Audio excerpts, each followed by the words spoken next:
찬양합니다. 당신은 영광의 왕, 당신은 영광의 왕, 당신은 평강의 왕. 할렐루야. 당신은 하늘과 땅의 주, 당신은 정의의 아들, 천사가 무릎 꿇고 예배하고 경배하네. 영원한 생명만. 할렐루야. 오직 당신은 예수님이십니다. 주님, 같이 목소리 높여서 호산나, 호산나 다윗의 자손에, 호산나 물러왕 중의 왕.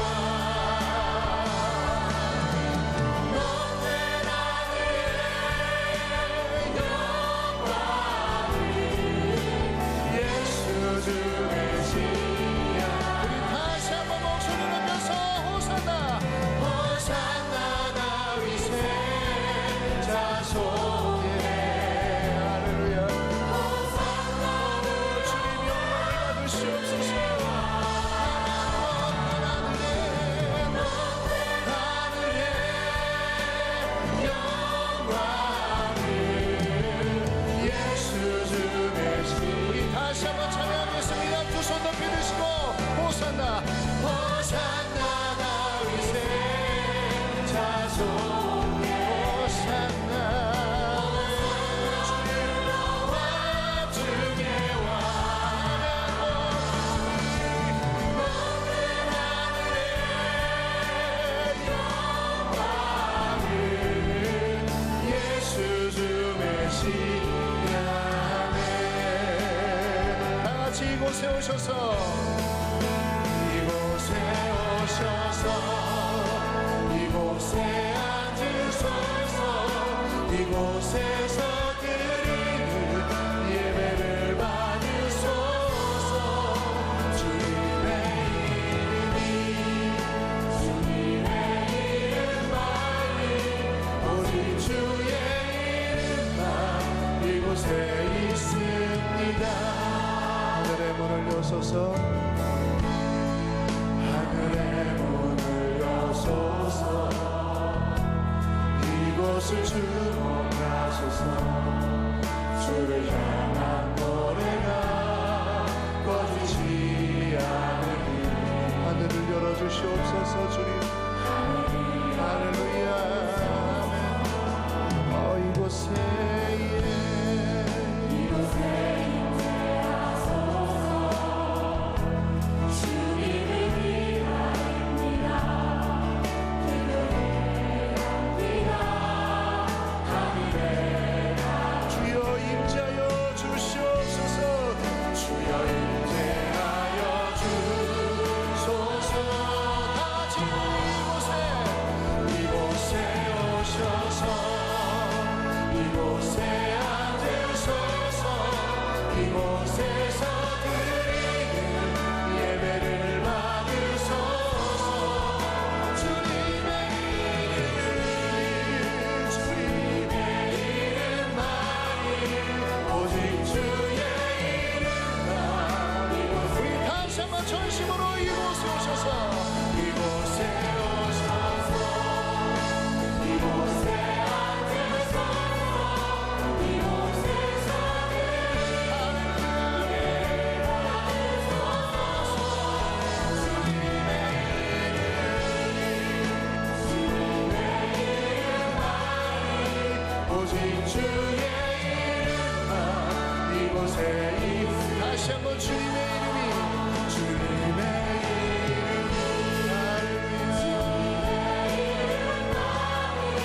오직 주의 이름만 이곳에. 우리 다시 한번 주님의 이름이, 주님의 이름이, 주님의 이름만이, 오직 주의 이름만 이곳에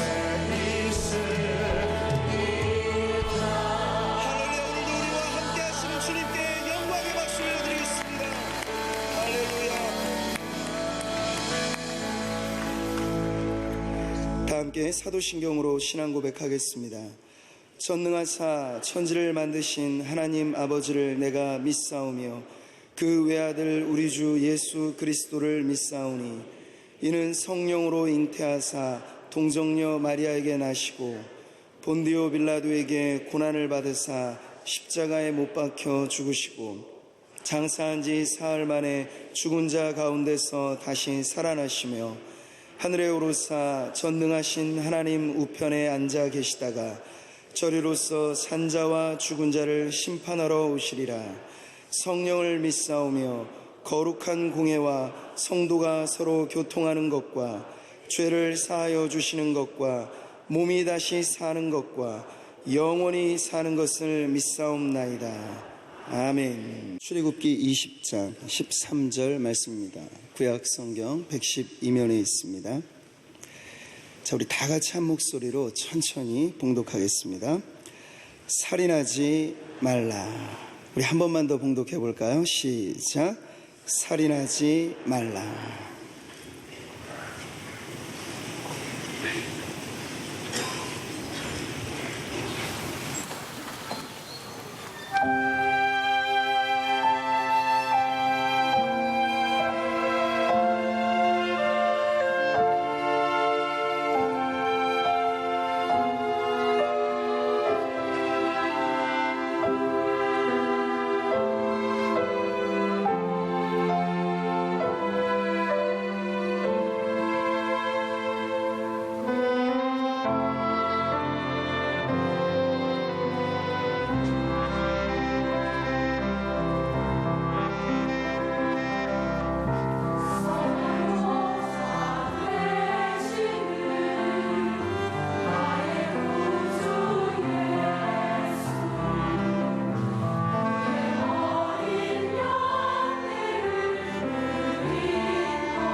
아멘. 감사합니다.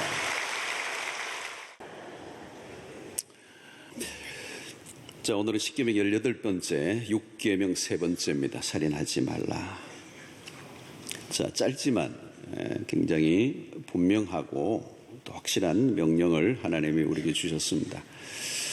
자, 6계명이 오늘 우리 시대에 참 중요한 메시지, 명령인 게 사실입니다. 요즘 생명경시 풍조를 우리가 늘 대하고 있죠.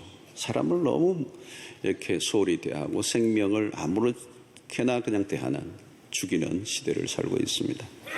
엽기적인 사건도 너무 많고 이런 살인 사건이 참 너무 빈번하고 또 이런 세계적으로도 전쟁, 테러 이런 것들을 통해서도 일어나고 있습니다.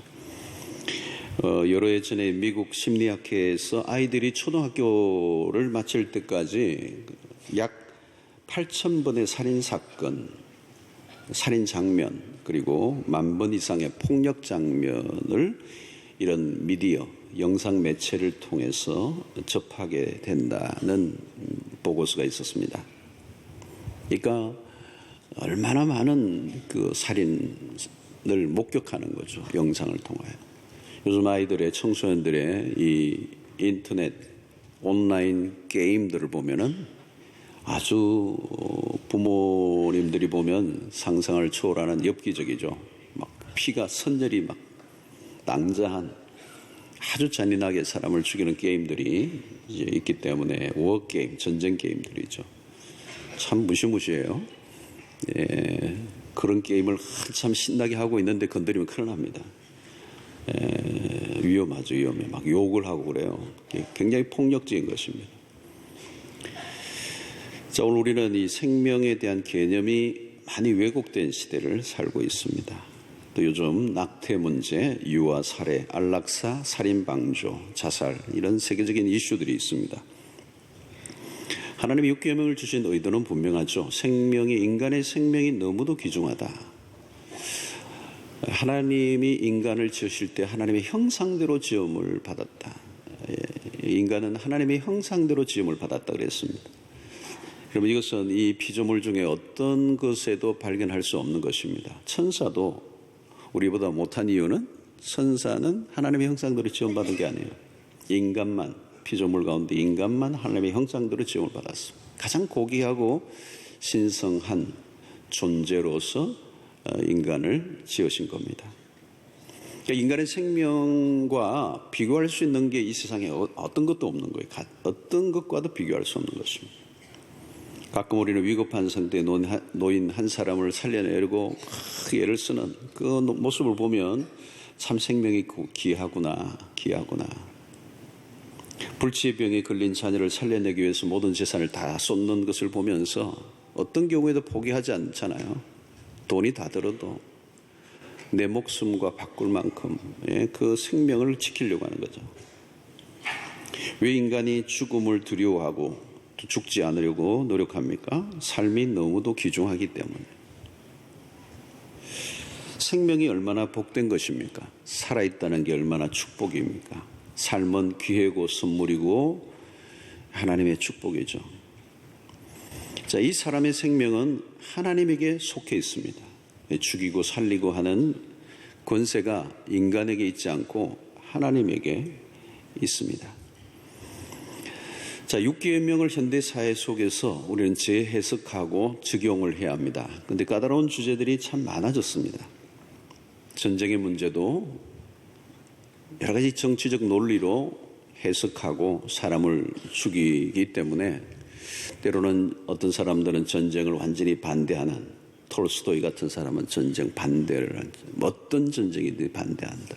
뭐 이런 그 논리도 있고, 또 평화를 지켜내기 위해서는 불가피하게 또 전쟁을 해야 되고 사람을 죽이는 일들이 일어납니다. 안락사의 문제, 사형제도의 문제, 자살, 낙태에 대한 주제들이 다 민감한 주제들입니다. 아마 안락사와 같은 문제도 앞으로 계속 이슈화될 가능성이 있습니다. 현대의학의 발달로 갑작스러운 죽음보다는 생명을 연장시키는 기술이 늘어가고 있기 때문에 서서히 죽음을 맞습니다. 어느 지점까지 생명을 허용해야 될 것인가? 어려운 문제죠. 고통이 계속 길어지고 또 의료비 부담이 많아지면서 사는 것보다 죽는 게 낫다. 암말기암으로 너무 오랫동안 고통을 당하면 차라리 돌아가시는 게 낫지 않겠나. 이런 안락사를 지지하는 문화들이 많이 늘어나고 있습니다.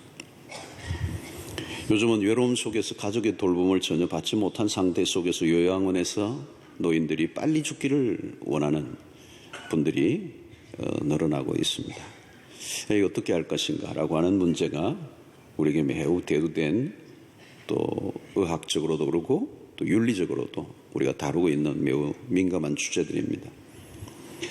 자, 오늘 설교는 좀 까다롭고 민감하고 좀 다루기 어려운 그런 주제를 이 육계음명을 다루면서 해야 될 것 같습니다. 자, 오늘 좀 다루고 싶은 주제 중에 하나는 자살의 문제입니다. 자살의 문제는 이제 피할 수 없는 주제가 되었습니다. 우리 시대 매우 심각한 증상으로 이미 떠올라 있습니다. 우리가 잘 알고 있는 것처럼 OECD 국가 중에서 자살률 1위를 8회, 9회째 하고 있습니다. 청소년 자살률도 1위입니다. 이제 자살은 먼 얘기가 아니죠. 가족, 친척, 친구들 가운데, 우리 이웃 가운데 벌어지고 있습니다. 특히 연예인들이나 유명한 분들 가운데 크리스찬으로 알려져 있던 사람들마저도 자살을 심심찮게 하면서 우리를 당황하게 합니다.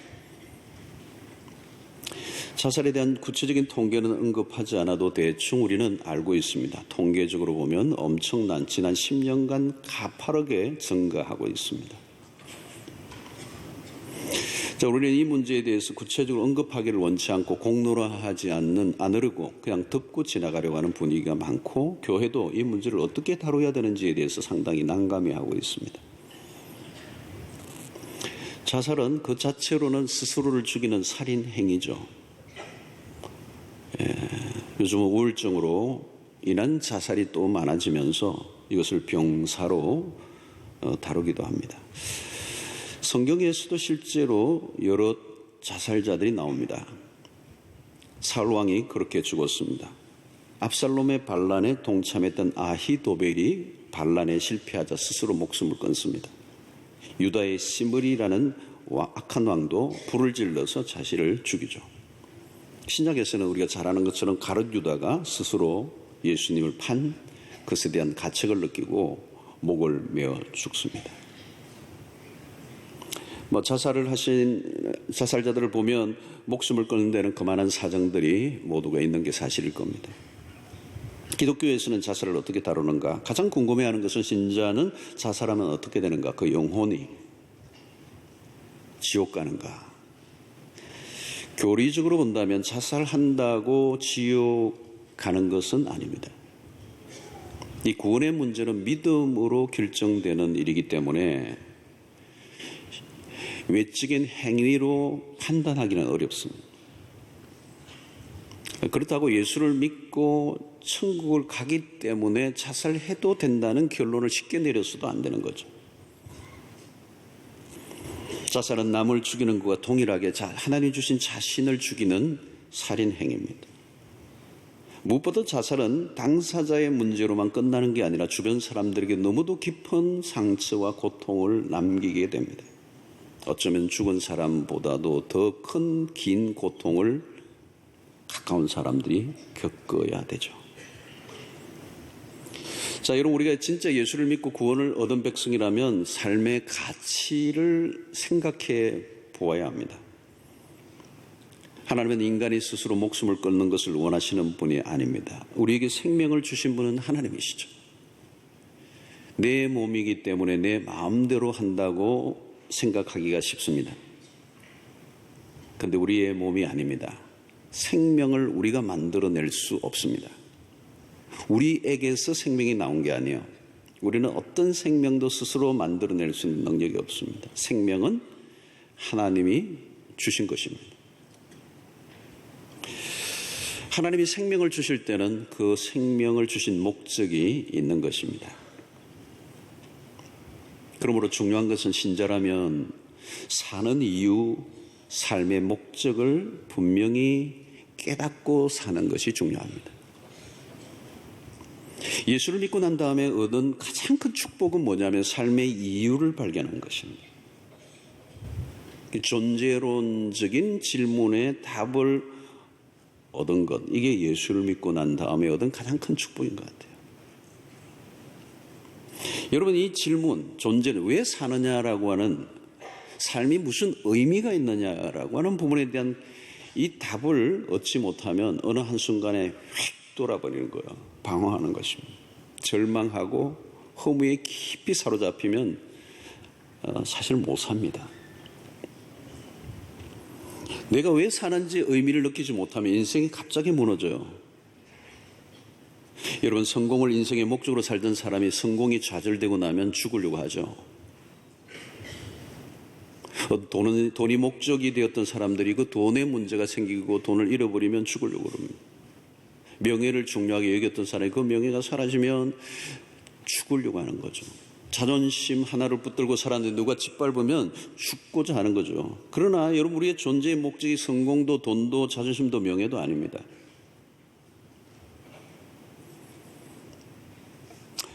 그리스도인은 존재하는 이유가 나에게 있는 것이 아니고 하나님에게 있습니다. 우리의 존재를 가능하게 했던 그 생명을 주신, 우리를 구원해 주신 그분에 의해서 우리의 존재의 이유를 확인하고 발견하게 되는 것입니다. 자존심 문제 하나도 마찬가지예요. 다른 사람이 나에 대해서 평가하는 것에 의해서 내 인생의 결정이 되는 게 아니죠. 누가 무슨 소리를 해도 나의 존재, 나의 자존감의 근거는 그리스도 안에 있어야 되는 것입니다. 그리스도 안에서 새로운 피조물이 되고, 그리스도 안에서 하나님의 걸작품이 되고, 그리스도 안에서 하나님의 자녀가 되고, 새로운 존재가 되는 거예요. 누가 욕하고 비난하면 자존심이 살짝 상할 수는 있지만 복음을 붙들고 있으면 그걸 통과할 수 있거든요. 다른 사람보다 주님이 나를 어떻게 대하시는가, 그게 참 중요한 것입니다.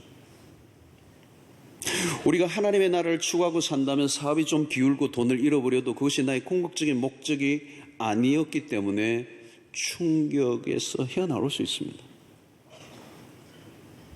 어떤 젊은이는 사랑하던 사람이 등을 돌린다고 죽음을 선택하는, 마찬가지죠. 인생은 너무도 짧게 보는 것입니다. 결론을 너무 빨리 내리는 게 문제예요.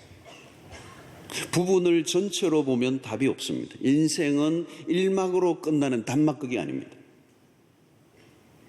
수많은 막이 오르고 내리는, 희극과 비극이 오고 가는 가운데 인생이 날실과 올실을 만들어가면서 하나의 인생으로 나아가는 거죠.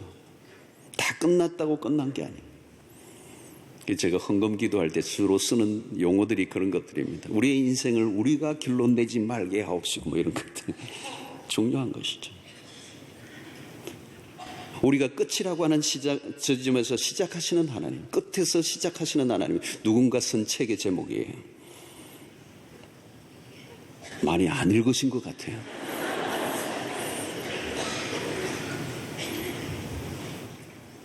자기가 인생의 결론을 너무 빨리 내려버리는 거예요. 요기베라, 얼마 전에 죽었던 요기베라가 남긴 유명한 말이 있죠. 끝나기 전에는 끝난 것이 아니다.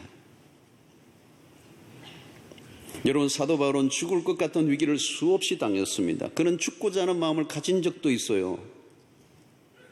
그러나 죽음과 삶의 문제 사이에서 사는 이유를 그가 찾았습니다. 그것은 그리스도 때문에. 내게 사는 것이 그리스도니. 왜 죽으려고 하죠? 살 이유를 찾아낼 수 없을 때. 그렇습니다. 여러분, 세상에서는 우리가 살 이유를 찾아내기가 어려울 때가 많아요. 의미 발견하는 게 쉽지 않아요. 인생을 어떻게 보면 참으로 허무한 것입니다. 그리스도 바깥에서 하나님을 알지 못할 때, 우리가 복음을 온전히 이해하지 않았을 때 이 인생을 바라보면 허무의 바다죠. 돈을 많이 번들, 성공을 많이 한들, 유명해진들, 인기가 높은들, 그것이 내 삶의 존재를 만족시켜 줄 수 있는 요소가 아님을 깨닫게 되는 거예요. 왜 사람들이 그렇게 성공하고 그렇게 돈을 벌고도 떨어집니까? 왜 죽습니까? 그 돈을 쥐고 보니 내가 찾았던 게 아니기 때문에, 그 성공의 자리에 가보았더니 내가 찾던 게 없었기 때문에 떨어지는 거예요. 왜 사느냐고 묻고 또 물으면 답이 없어요. 그래서 젊을 때는 묻기도 합니다. 나이가 들어가면 묻지도 않아요. 물어보았자 답이 없다는 걸 알기 때문에. 그래서 이런저런 재미를 느끼며 발부둥을 치며 살아가다가 어느 순간 충격적인 사건을 당하거나 어려움이 쌓이고 쌓이면 더 이상 견뎌낼 힘이 없어 극단적 선택을 하고 마는 것입니다. 여러분, 가만히 생각해 보면 내가 죽으려고 하지 않아도 죽는 날이 옵니다. 한 번 주어진 생명을 멋지게 끝을 낼 수 있어야 합니다. 바울은 자신의 생명을 조금도 귀한 것으로 여기지 않는다는 고백을 한 적이 있습니다. 자신의 생명을 무시한 얘기가 아니에요. 자신의 생명보다 더 귀한 것을 발견했기 때문에 그렇습니다. 주 예수께 받은 사명, 곧 은혜의 복음을 증언하는 일을 마치려 하면은 나의 생명을 조금도 귀한 것으로 여기지 않겠다. 사는 것, 생명이 붙어 있는 것 자체가 중요한 것이 아니라 그 생명보다 더 귀한 것을 발견하는 것. 그래서 양화진의 어느 선교사의 묘비에 쓰여진 글에 나의 생명이 1000개가 되어도 조선을 위하여 바치겠다 라고 했던 이 선교사의 고백. 여러분, 우리의 삶은 단순히 사는 것 자체에 있지 않습니다. 순교가 무엇입니까? 목숨이 중요하지만 자신의 목숨보다 더 귀중한 일이 있으면 바칠 수도 있어야 합니다. 그러나 목숨을 의미 없이 바쳐줘서는 안 된다는 것입니다. 평소에 우리의 삶의 존재 이유를 물어야 합니다. 누구나 힘들면 죽고 싶을 때가 있습니다. 아마도 죽고 싶다라고 하는 생각을 한 번도 해본 적이 없는 사람은 없을 거예요. 삶의 깊은 회의가 찾아오고 죽고 싶을 때가 있습니다. 너무 억울해 죽고 싶을 때가 있어요. 살아간다는 삶의 짐이 너무 무거워 힘들어 죽고 싶어 할 때가 있습니다. 삶과 죽음 사이를 오간 경험은 누구에게나 있습니다. 그러나 삶이 아무리 비참하게 여겨져도 하나님의 백성들이 기억할 것은 우리에게 생명을 주신 분이 하나님이시고 그분이 살아계시고 그분이 내 삶을 이끄신다는 사실. 하나님은 우리의 처지와 형편을 아십니다. 우리에게 해결책이 아무것도 없을 그때가 어쩌면 하나님의 도우심을 받을 절호의 기회가 되는 것입니다. 우리 이 땅에 붙잡고 있던 모든 내가 의지하던 줄이 다 끊어져 버렸을 그때가 바로 하나님을 만날 때예요. 그때야말로 하나님이 곁에 찾아오셔서 우리의 인생의 빛을 보여주시는 새로운 인생의 전환점이 될 수가 있는 것입니다. 실제로 위기의 순간, 죽음의 벼랑 끝에서 하나님을 만나고 인생의 빛을 본 사람이 한두 사람이 아니에요. 어쩌면 그런 위기의 순간 바닥을 치지 않았다면 하나님을 만나지 못했을 것이고 그의 인생은 여전히 불행 가운데 살아갔을 것입니다. 성도 여러분, 생명을 주신 분은 하나님이십니다. 하나님이 생명의 주인이시라면 하나님이 내 생명도 주관하고 계십니다. 그럼 오늘날 교회의 역할이 매우 중요해요. 복음을 듣고 참 진리를 알게 된다면 죽고 싶어하던 사람도 살게 되어 있습니다. 예수 그리스도를 태양처럼 만나면 살아야 할 이유를 만나게 됩니다. 삶의 의미를 찾게 됩니다. 저는 목회를 하는 가장 큰 보람이 그거예요. 정말 소망이 없던 백성들이 진리를 듣고 복음을 듣고 예수를 만나고 하나님을 만난 이후에 살 소망을 가지고 내가 노래할 이유가 있고 흔들 깃발이 있고 가진 것은 아무것도 없고 이전의 삶과 변한 것은 하나도 없는데 그 예수가 태양처럼 내 인생에 찾아오니까 내 삶이 달라져 버리고 내가 존재하는 것 자체가 얼마나 기쁨이고 축복이고 하나님의 은혜인지. 여러분, 돈이 없고 사업이 실패해서 자살하는 게 아니에요. 엄격히 말하면 삶이 힘들어 죽는 게 아니라 살아야 할 이유를 만나지 못해서 죽는 것입니다. 그러므로 여러분, 교회를 다녀도 그냥 다니면 안 돼요. 참 진리와 부딪혀야 돼요. 인생의 궁극적인 질문에 답을 얻어야 하는 겁니다. 여러분, 예수님을 보면 사단의 그 시험 속에 돌들이 떡이 되게 하라. 예수님은 40일 동안 금식하신 상태입니다. 죽음 직전이에요. 40일을 굶었어요. 육체는 완전히 죽음의 밑바닥에서 헤매고 있는 상황입니다. 사단이 와서 이 돌들이 떡이 되게 하라. 주님은 돌이 떡이 되게 할 수 있는 능력을 갖고 계신 분이에요. 그리고 배는 굶주려 있어요. 그럼에도 불구하고 우리 주님의 말씀이 무엇입니까? 이 사람이 떡으로만 사는 것이 아니에요. 하나님의 입에서 나오는 말씀으로 살 것이니라. 여러분, 이게 뭘까요? 인생의 절박한 문제가 턱까지 들어 밀어도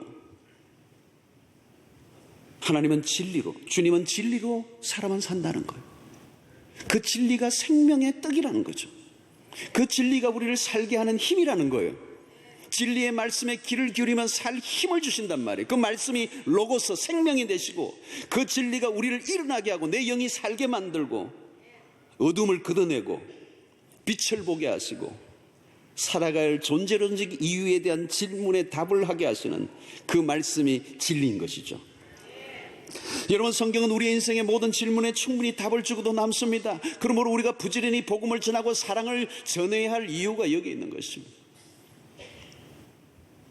우리는 우리 주변에 자살을 시도한 적이 있거나 그럴 가능성이 있는 가족 혹은 친구들에 대한 적극적인 관심, 복음, 증거, 이게 너무나도 중요해요. 무관심은 일종의 살인방조제와 같습니다. 대부분의 자살자들은 자신의 죽음에 대해서 어떤 형태로든 주변에 알린다고 그래요. 자살을 결심한 사람은 어떤 증후를 나타낸다는 말이죠. 자꾸 말을 해요. 그는 말을 하고 그는 사인을 해요. 자신에게 뭐 귀중한 물건이 있으면 또 다른 사람의 주기를 하거나 주변의 신변을 정리하고 하는 모습이, 자기 입에서도 죽겠다는 말들을 계속 한단 말이에요. 곁에 있는 사람들이 조금만 관심을 가지면 도울 수 있습니다. 사랑이 필요한 거죠. 사랑이 필요한 거.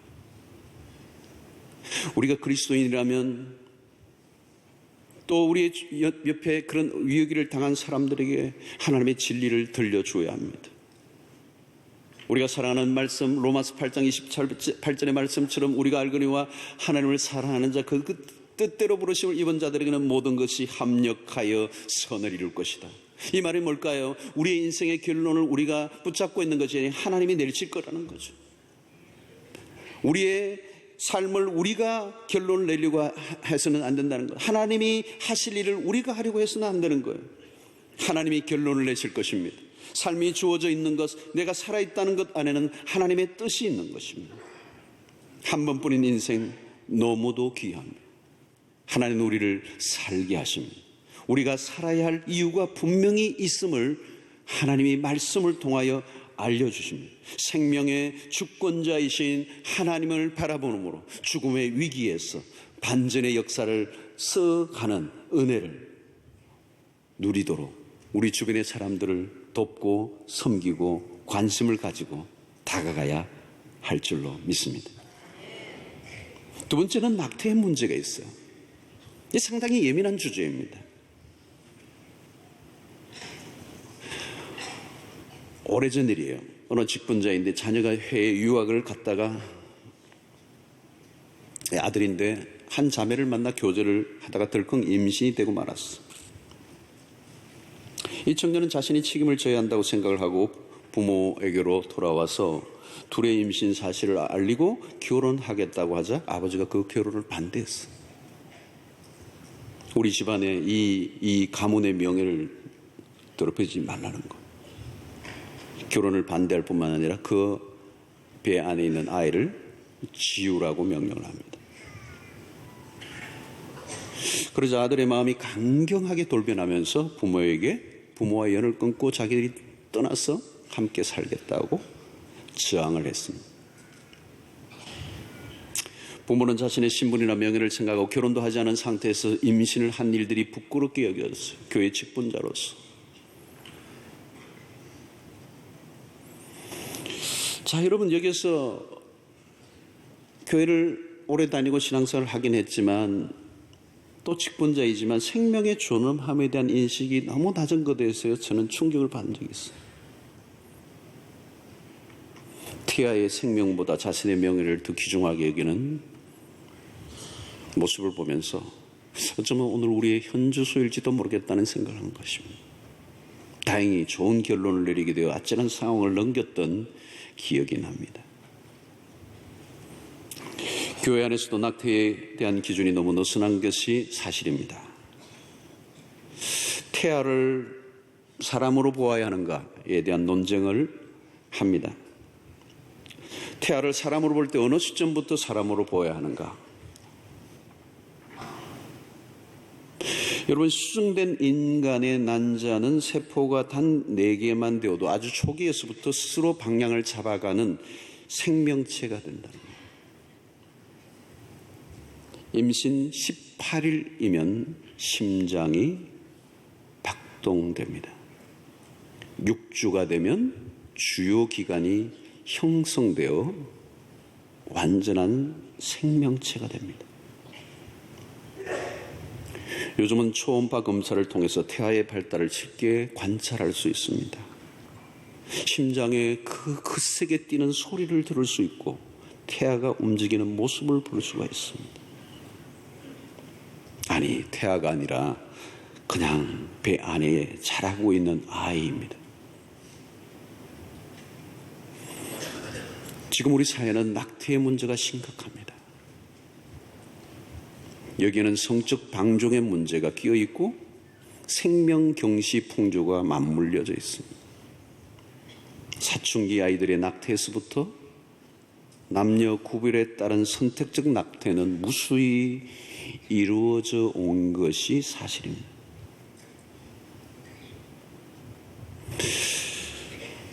낙태 수술의 과정을 많은 미디어를 통해서도 나타낸 적이 있습니다. 그 생명을 처리하는 과정이 얼마나 잔혹하고 폭력적인지 모릅니다. 이것은 불법이고 하나님의 백성들에게 자명한 육계명을 어기는 것입니다. 오늘날 전쟁에 의한 대량 학살과는 비교할 수 없이 낙태를 통하여 지금도 생명들이 대량으로 죽어가고 있습니다. 특히 여성에게는 정신적, 육체적 깊은 상처와 후유증을 낳게 합니다. 물론 여기에는 난제들이 있습니다. 예를 들어 산모에게 치명적인 생명의 위협이 될 때 임신 상태를 중단시켜야 할 상황이 올 수도 있습니다. 윤리학적 문제, 성폭행이나 혹은 근친상간 등을 통해 임신이 되었을 때에 어떻게 할 것인가? 어쩔 수 없는 난처한 상황에 처해 있는 경우도 없지 않아 있습니다. 자, 이런 문제는 남의 이야기는 쉽게 할 수 있지만 가족 안에서 이런 일이 일어났을 때는 쉽게 처리하기 어려운 난제인 것은 사실입니다. 오늘 이 강단에서 구체적인 답변을 내리기는 어려워요. 그러나 우리는 육계명을 대하면서 생명을 어떻게 다룰 것인가?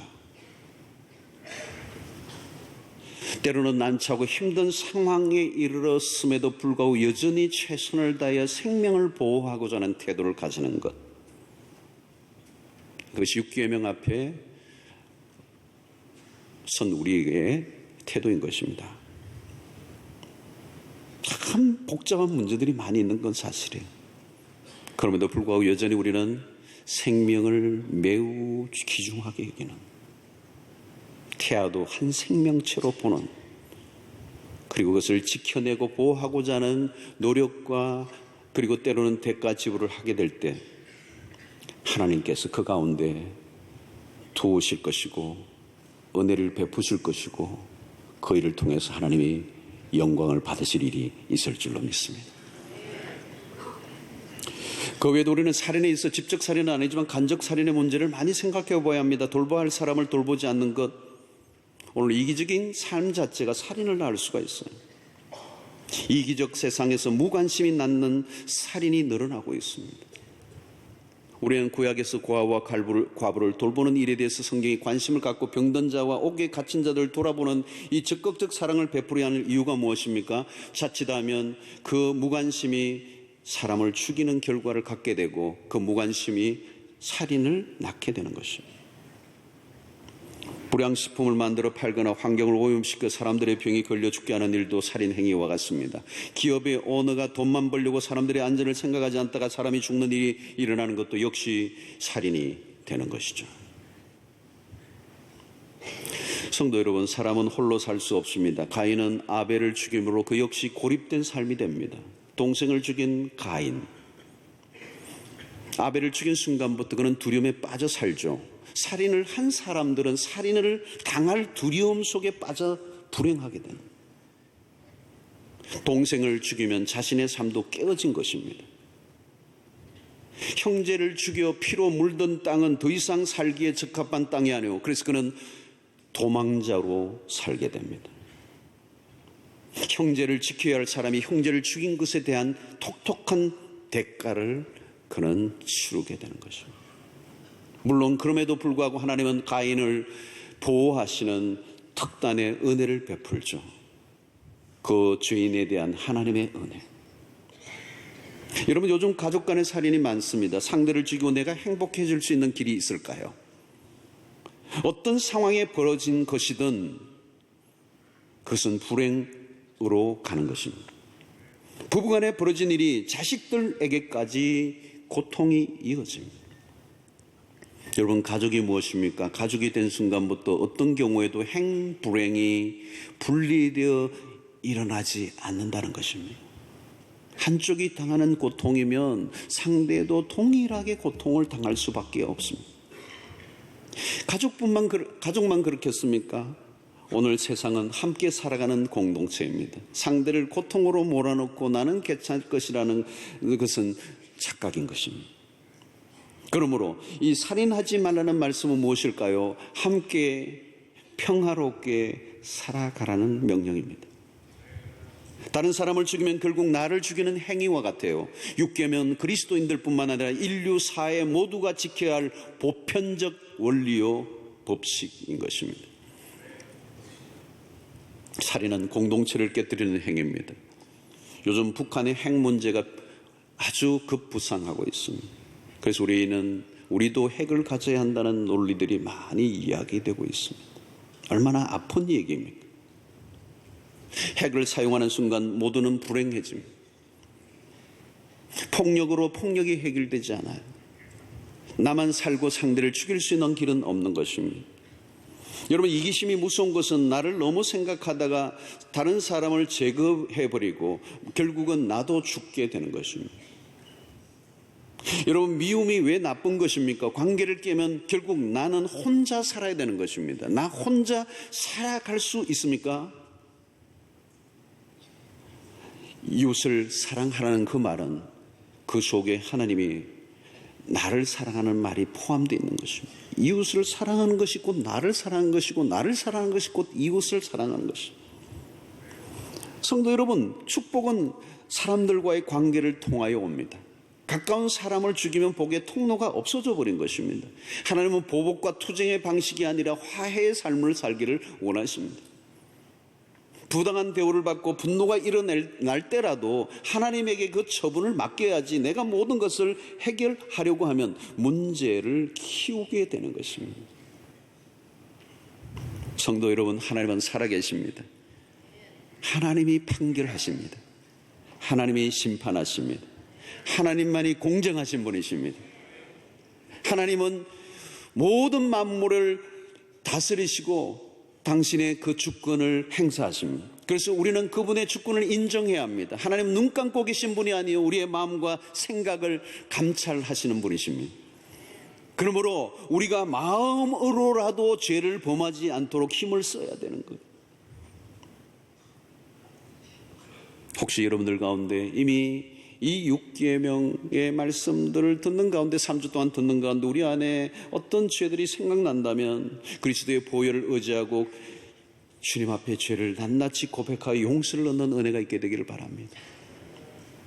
그래야 6계명을 통하여 생명에 대한 존중심이 회복되는 은혜, 하나님의 형상대로 지음받은 인간을 살해하는 일이 하나님에 대한 정면 도전이라는 사실, 어린아이든 어른이든 기업의 총수든 공장에서 일하는 일용직 노동자든 모든 생명은 동일하게 귀중하다는. 여러분, 우리의 태도를 분명히 해야 되고 우리의 마음의 태도를 살펴보아야 합니다. 특별히 신약의 관점에서 우리에게 도전하는 6계명은 우리 누구도 피해갈 수가 없어요. 탐심이 곧 우상숭배요, 음욕을 품는 것이 곧 간음이요, 사람을 미워하는 것이 곧 살인이라고. 성경은 우리에게 도전을 하고 있습니다. 그러므로 살인하지 말라는 이 말씀은 이웃을 내 몸과 같이 사랑하라는 말씀이에요. 결국 사랑의 문제입니다. 이 계명은 적극적으로 사랑하라는 것이죠. 사랑을 놓치면 그곳에서 각종 사건이 터져나는 것입니다. 사랑이 식어지면 우리 안에 악이 기승을 부리게 되고 죄의 본능이 우리를 덮으면 누구라도 악마의 행동을 할 수가 있습니다.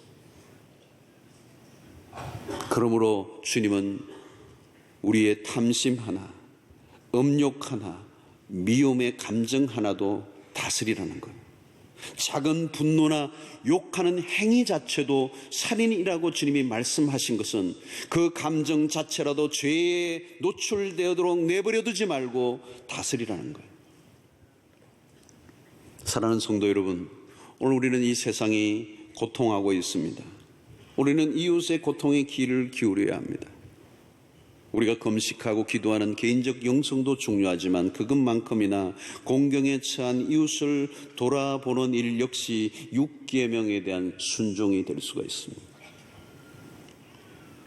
우리가 사랑에서 멀어져 가면 그때 무관심하게 되고, 무관심하다 보면 본의 아니게 살인을 방조하는 간접적 살인을 범하게 됩니다. 사랑이 없는 곳에 죽음의 영이 역사하고, 사랑이 식어질 때 자살이 늘어나고, 사랑이 식어질 때 생명을 함부로 다루는 역사들이 일어나게 되는 것입니다. 성도 여러분, 우리 인간은 사랑이 있어야 숨을 쉴 수가 있어요. 고기가 물이 있어야 살 수 있는 것처럼 우리는 사랑이 있어야 살 수가 있습니다. 세상이 점점 살벌해지고 난폭해지고 분노로 가득 차 있고, 우리의 이들은 서로가 등을 돌리고 무관심으로 소외의 삶을 살고 있습니다. 어쩌면 오늘 살인하지 말라는 이 계명은 사랑하지 않은 죄, 적극적으로 사랑하지 않은 죄를 하나님이 우리에게 물으시는 계명일지도 모릅니다. 오늘 이 6계명을 마감하면서 오늘 우리는 보다 더 사랑하라는 이 말씀, 그냥 사랑이 아니라 더 뜨겁게, 더 적극적으로 사랑하기로 결단할 때 이 6계명을 온전히 순종하는 삶을 살게 될 줄로 믿습니다. 아주 작은 어린 아이 앞에서도 생명의 경외심을 느끼며 그를 대하고, 함부로 사람들의 인격을 대하여 욕하지 아니하고, 우리의 분노의 감정을 품지 않고, 우리의 주변에 가까운 사람들을 더 뜨겁게 다가가 관심을 베풀고 그들을 섬기고 사랑하고 끌어안는 것이 바로 살인하지 말라는 말씀의 명령인 줄로 믿습니다. 특별히 오늘 자살과 낙태의 문제는 우리 사회에 깊이 들어와 있는, 아니 오늘 어쩌면 우리의 삶 속에도 부딪히고 있는 일상의 죄일 수 있습니다.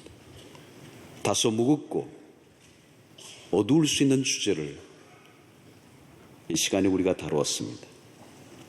그럼에도 불구하고 우리는 예수 그리스도의 보혈의 능력을 믿고 우리의 연약함을 주님 앞에 고백하고 용서를 구하고 회복의 은혜를 경험할 뿐만 아니라 우리 주변에 이런 위기와 어려움 속에 닿아 있는 지체들을 사랑과 섬김과 배려로 다시 힘을 얻고 일어서게 하는 일에 힘을 선다면 우리 사회가, 세상이, 공동체가 더 밝아지고 아름다워질 수 있으리라고 믿습니다. 사랑하라, 함께, 그리고 더 뜨겁게 주께서 우리에게 말씀하신 이 계명 앞에 모두 순종하여 우리 모두가 아름답고 축복된 풍성한 삶을 살아가는 은혜 있게 되기를 주의 이름으로 축원합니다. 하나님 아버지 감사합니다. 오늘 우리에게 주신 이 6계명의 말씀을 오늘 시대 우리에게 너무도 귀중한 계명임을 다시 깨닫게 하여 주시옵시고, 생명을 함부로 대하고 경시하고 죽이는 이 시대의 환경 가운데서 하나님, 우리는 더욱더 생명을 사랑하고 섬기는 일에 힘써 샬롬의 공동체를 만드는 일에 우리 모두가 아름답게 쓰임받을 수 있도록 은혜를 더하여 주시옵소서. 오늘 또 삶의 죽음의 유혹 앞에 시달리고 있는 영혼들이 있다면 살아야 할 이유를 그리스도 안에서 찾게 하여 주시옵시기를 원하고, 아주 작은 생명체 하나라도 존귀하게 여기며 하나님이 주신 생명의 경외심을 느끼고 온전히 지키고 보존할 때 하나님이 그 생명을 통하여 놀라운 역사를 일으키실 것을 기대하며 순종하는 우리 모두 될 수 있도록 은혜를 더하여 주시옵소서. 우리의 무관심으로 인하여 간접적 살인을 행할 수 있음을 기억하고 우리의 이웃과 우리의 가족들에게 더욱더 한 걸음 가까이 다가갈 수 있는 은혜를 허락하여 주시옵소서. 그래서 우리 모두가 함께 복되게 살아갈 수 있도록 역사해 주시기를 원하옵고 예수님의 이름으로 기도하옵나이다. 아멘. 이제는 우리 주 예수 그리스도의 놀라우신 은혜와 하나님의 크신 사랑과 성령의 교통하심이, 살인하지 말라는 이 계명 앞에 하나님 다시 한번 우리의 마음을 추스리며 생명을 사랑하고 섬기고 세우는 일에 우리의 삶을 드림으로 샬롬의 공동체, 살만한 세상으로 만드는 일에 쓰임받기로 결단하고 돌아가는 주의 백성들 머리 위에 지금부터 영원토록 함께 있을지어다. 아멘.